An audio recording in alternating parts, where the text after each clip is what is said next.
Having some problems with my camera, so hopefully this works. Maybe it's my video card. Anywho, we're back on the Subi. Here's the part number for the vent in the rear diff. Now, if I remember correctly, I'm just guessing. I thought I told you guys that the vent was only available in the whole rear cover. So we've learned some things here. A, it's available separate. B, you can't just reach up there and push it in. D, you don't have to pull the axles to drop this down far enough to do what we have to do. I went ahead, working on another vehicle, waiting for a part, and I had this one lift dripping off, so I pulled the drive shaft out, 4 bolts, no big deal. Took the bolts here out of the back. However, the one stud here, as you can see, the whole thing came out. I was like, well, we use that to our advantage, allow it to rotate.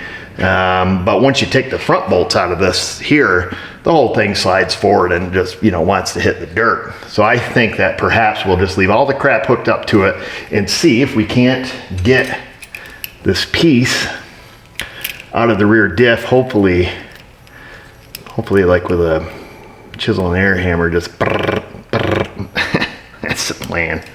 I don't really know how it's gonna go.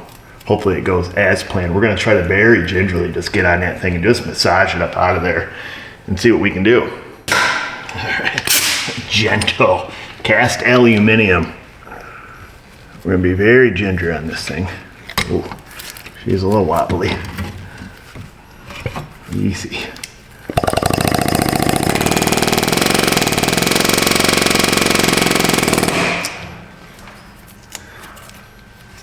Worked a lot better in my mind.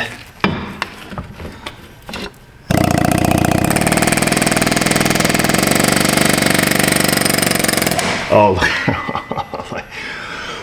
love it when a plan comes together, old son.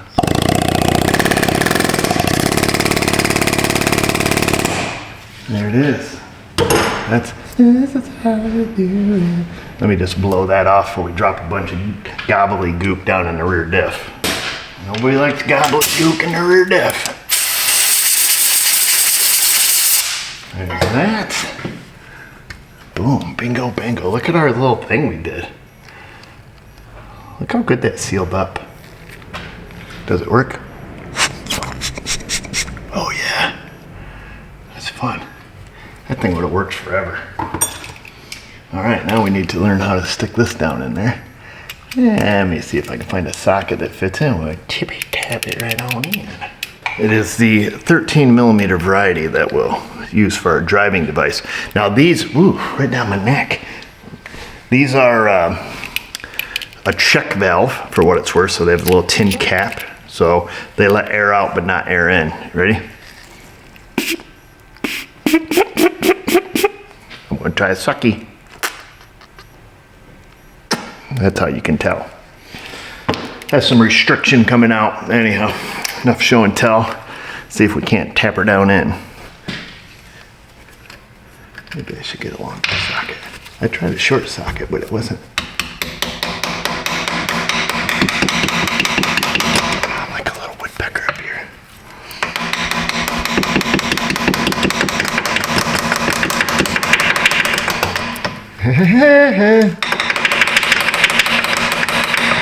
I think that was Woody the Woodpecker song, wasn't it? The sound he made? Look at that. Wow. Bravo. Bravo. Now you can see. We got bolts. We got bolts. Got it. Got it, man. Oh, there we go. Oh, there's that one. Oh, yeah. Okay, not bad. That is not the way the bolts go. They go from back to front.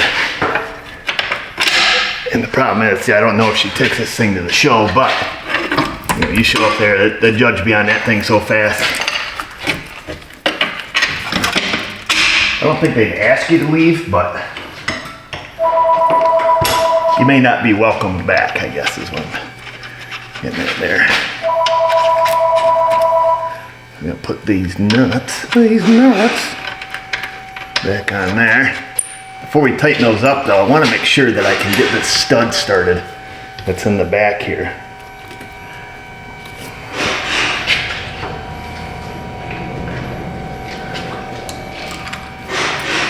Now we can do the job we came to do originally. Now we don't have to worry about the seal blowing back out of it again. You're going to want to measure your rotational force with an inch-pound gauge. All right, so you know where to set her back. You can mark your pinion and your nut however you want to do it.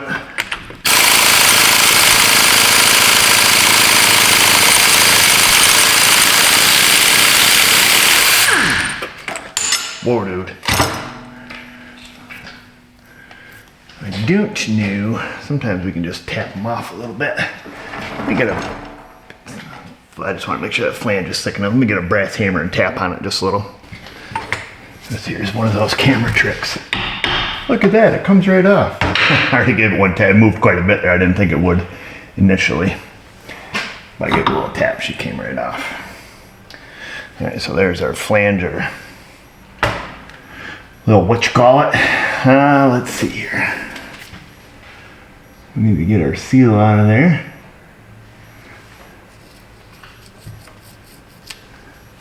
Go grab something to yank on that with.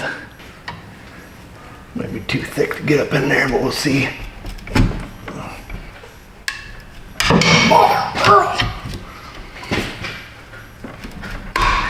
Yes, sir. Pops out of there nice and easy. Hope we got the right one. There ain't no going back now. Oh, interesting. I didn't know this. I've never rebuilt the rear diff in a Subaru, but it's a ball bearing. Very interesting. A ball bearing. I don't think I've ever seen that in the rear diff. Of course, I haven't worked on a lot of differentials, but generally speaking, we're looking at a couple tapered bearings.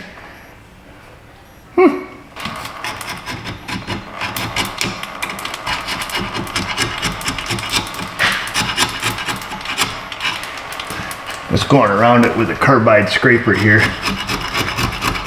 Just getting rid of this rust edge.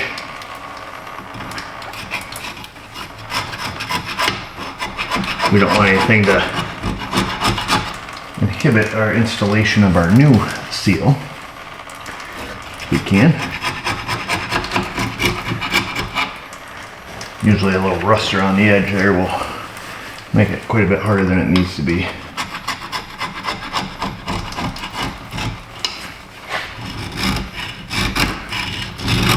I dare say from the time we made the first video to this video, it looks like it started leaking worse. Even though we opened up that vent. Could be just a coincidence, I suppose. Okay, that's probably good enough.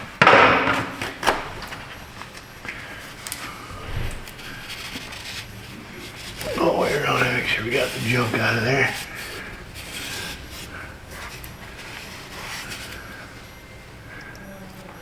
Looking good, boy. Alright, let's go see if our new seal's correct. I have to remember at the end of this video to throw that SD card in the garbage. Every time I try to make a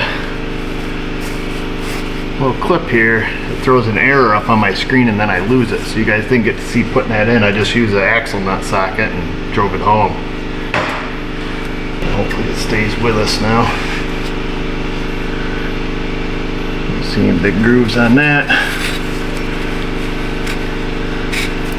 Every once in a while you get an SD card that just goes wonky, but I've had these ones for a long time, so I'm not surprised.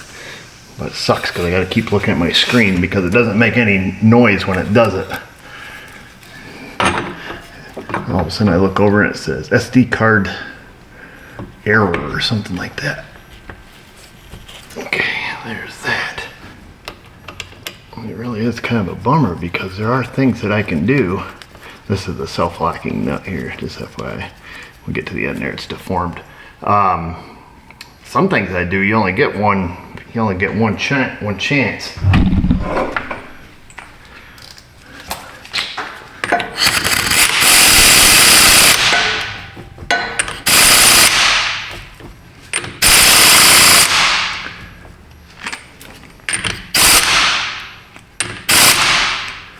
Alright, all of our paint marks are lined back up exactly, and I'm going to remeasure the rotational force to make sure it's rotationally forced to factory specs.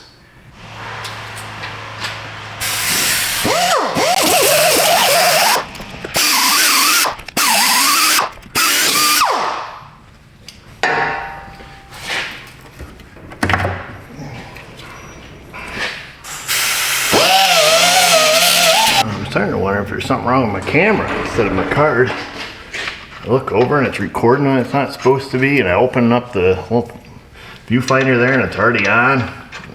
Coming up with all these weird errors. So I don't know how much of this video I was actually able to gather. Won't know till we're ready, but so there's probably big chunks of it missing, just FYI.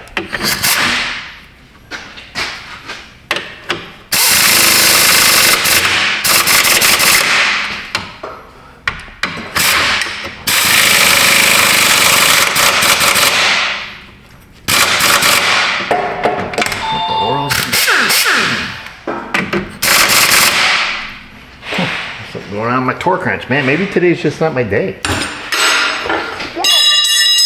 That's it. I quit. I'm going home.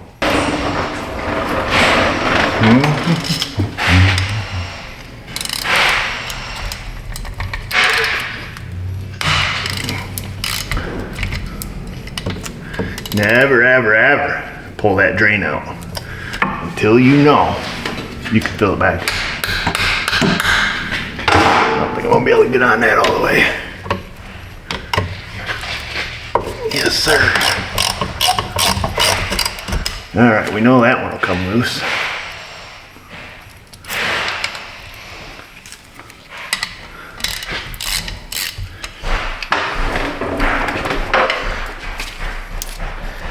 We're gonna finish draining out. These rear differentials do not hold much fluid at all. We already lost quite a bit. I was gonna say that. I figured we probably lost most of it. We had that thing pointing right downhill. All right. I'll let that finish peeing. I'm gonna put the front drive shaft back in, or what they call the rear drive shaft. I like how Subaru does this. So the removable bolts, but they're a clip head bolt, so you can see how it's missing a piece of the head of the bolt. Makes it nice because you can slip it right in and then it holds it from rotating. Sometimes you'll buy wheel studs that are clipped head, or maybe it's we clip them because we don't want to tear the whole dang car apart to stick it in. I don't know. One or the other. Sometimes you have to do that to gain a little clearance.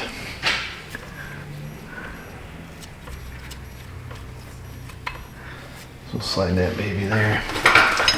We'll grab our tool of the day, Astro Tools ratcheting 12 mil, but I must have put it back in the box, so we're gonna use the old-fashioned one. All right, we tried that, it doesn't work. We'll go over and get the ratcheting wrench. First, I'm gonna continue putting these in. I think I just lost that last little clip. I don't know how much of this video is gonna stick around. I filled up the rear diff and cleaned off the gear oil around the front of that so we can tell if that pinion seal's leaking again, but I think this is gonna remedy her issue. And at the end of the day, the car doesn't have much time left in it, but this will buy her some more time before it, comes to its ultimate doom of rust and dust. And that's it. So if you have one of these and it's blown axle seals or it's blown out, pinion seal there, make sure that vent's freed up. I don't remember what we talked about in the first few videos, but we got to the point where the customer's like, yeah, we'll just try it. See, if you can do it without having to take everything apart, great. I told them that we could, we'd take the chance. Live life, take chances.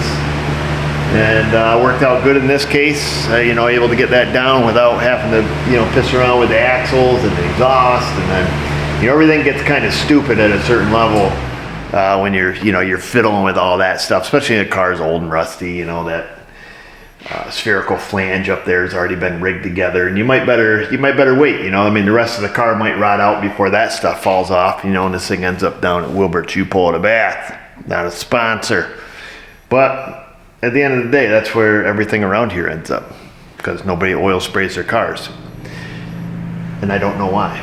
I assume they think it's a scam, but I don't know. You never know. I spray mine, I'll tell you that. And I'll tell you that again in the comments section if you ask me. That's the best transition I have, folks. Go down there, Insta, Facebook, you know what to do. And just remember, viewers, if I can do it, you can do it. Thanks for watching.